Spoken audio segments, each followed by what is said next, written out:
Hey everybody, welcome to More Books with B. Sharice. Thank you so much for tuning in. Thank you for those of you who have subscribed already on the strength of just me and seeing me and finding out that I'm doing a YouTube channel about books that I love. Um, and just thank you for tuning in.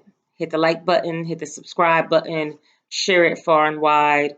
Word of mouth is wonderful. So thank you so much for being here. Happy Sunday. I hope that you've had a restful weekend of recharging and renewal, and you're ready to just jump into this week and be productive and get things done. So, first things first, some housekeeping things for More Books with B. Sharice.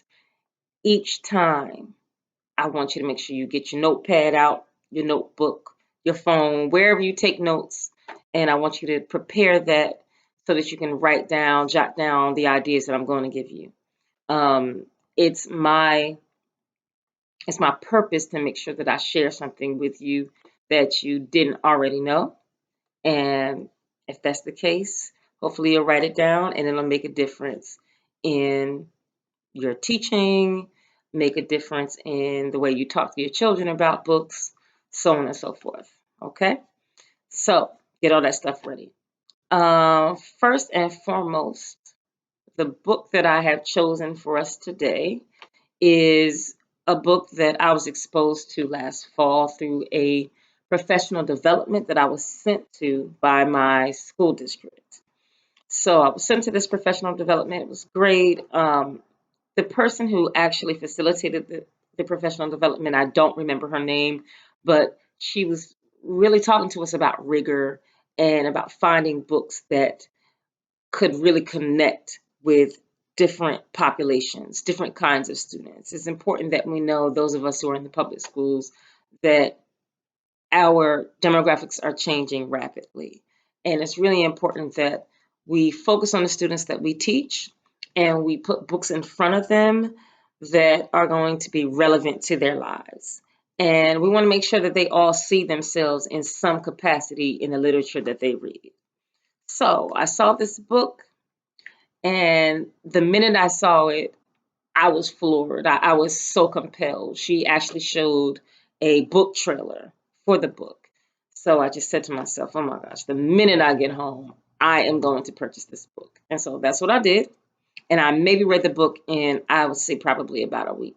And it would have taken me less than that, but I'm in graduate school and I'm a mom and I'm a teacher. So that's the only reason why it didn't take me, a lot less. But I read it, within a few days. And it was a complete page turner. I was so engaged. I was inside the story and I really, really enjoyed it. So without further ado, I didn't introduce the book, did I? Oh my gosh. Let me make sure I do that. The book is, drum roll please, Long Way Down by Jason Reynolds. So write that down, okay? Long Way Down by Jason Reynolds. All right, Long Way Down. Jason Reynolds is a fantastic author. I've admired his work for quite some time now. And if you aren't familiar with his other books, The Boy in the Black Suit, um, Ghost, please make sure that you go out and check out those books as well. But right now, we're going to talk about Long Way Down. All right, Jason Reynolds. Okay. You can also learn more about Jason Reynolds on jasonwritesbooks.com. That's his website, jasonwritesbooks.com. But a little bit about Long Way Down. So, Long Way Down is a novel in verse. So, if you've never heard anything about novels in verse, no fear. Don't worry about it. I'm about to tell you exactly what a novel in verse is. Novel in verse is just a story that is told in verse or through poems. Okay? So, when you see a novel in verse, you open it up. You're not going to see chapters, you're going to see poems. Okay? And the poems within novels in verse all connect to tell a single story. Okay? It's such a fantastic medium. I've been reading novels in verse probably for a couple years now. I think the very first novel in verse I actually read was The House on Mango Street by Sandra Cisneros, and I read that many, many years ago. But and it didn't occur to me that that's what it was at the time. But again, another novel in verse. All right. Novels in verse are really good for your reluctant and struggling readers. The white space makes them much less intimidating. So students who normally may not like to read will look at a novel in verse and they immediately look to see how much they can like bite off and dig into without feeling intimidated. And this is something that really encourages them and gives them a boost to try and read it. Because ordinarily, if I were to give this book to one of my students, they look at it and they say, "Oh no, this is 300 and let's see here, 306 pages. I'm not doing that. All right, no way." However, because of the book's layout, because of this medium, students look at it as something that they can actually bite into and complete. And that's really, really important for your struggling and reluctant readers. They want to see a book that they know or at least believe they can finish. Okay? Something that they can achieve. It's a goal that they believe will be achievable. Okay? So that's that. Um, uh, Let me tell you a little bit about the book. The book is about a young man named Will. Okay? And Will actually witnesses the murder of his older brother. And so, of course, we're talking about grief. We're talking about topics of course, denial, of anger, of resentment, of rage, of profound sadness. And somehow, some way, Jason Reynolds manages to make Will such a likable and accessible character. Um, Will is just amazing. I wanted to give Will advice. I wanted to hug him. I wanted to talk to Will. There was just something about this character that was so authentic, and it made me want to know more about him, to know more about what his decisions were going to be from now on. Because right now, the beginning of the book, he introduces himself.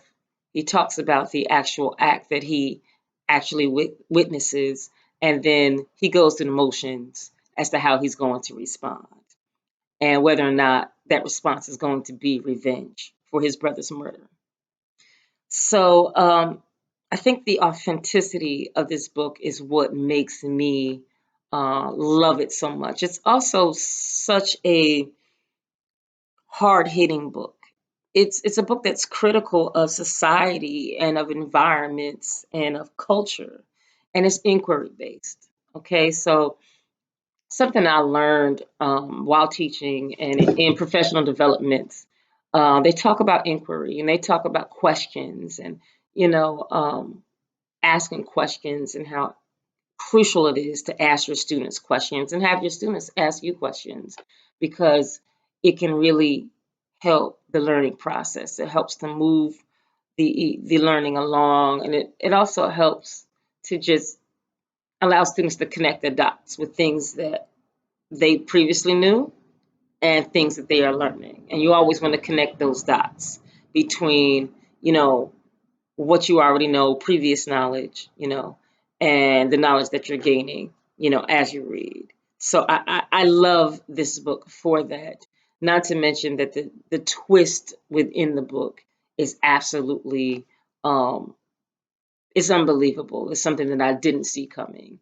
And I don't think I've read many books that had such a surprising twist at the ending. So I encourage you to get it.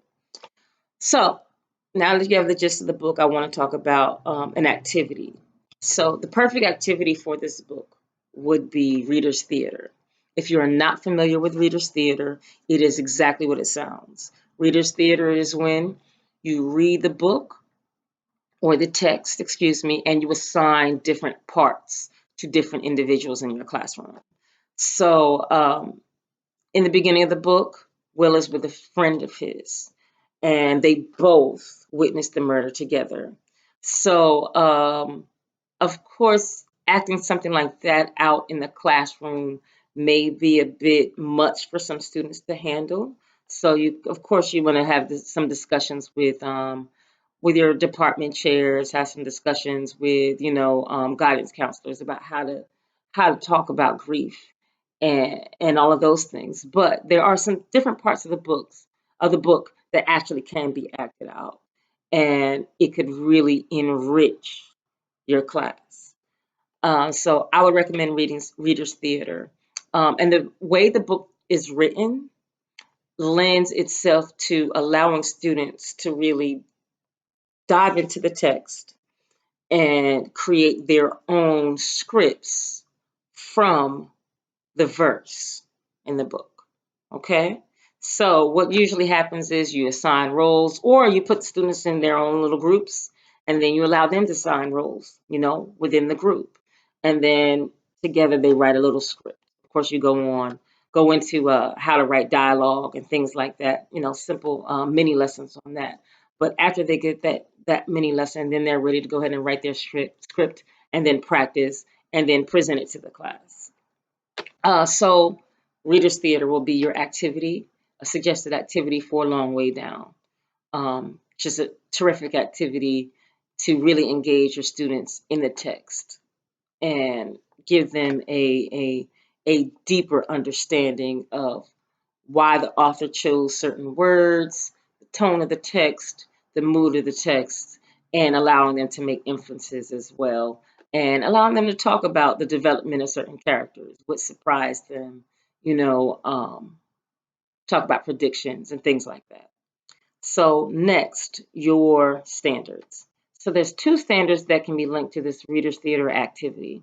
The first standard is your ELA literacy standard for speaking and listening, and that's standard 8.6. So that's eighth grade, all right, speaking and listening standard under the ELA standards, okay?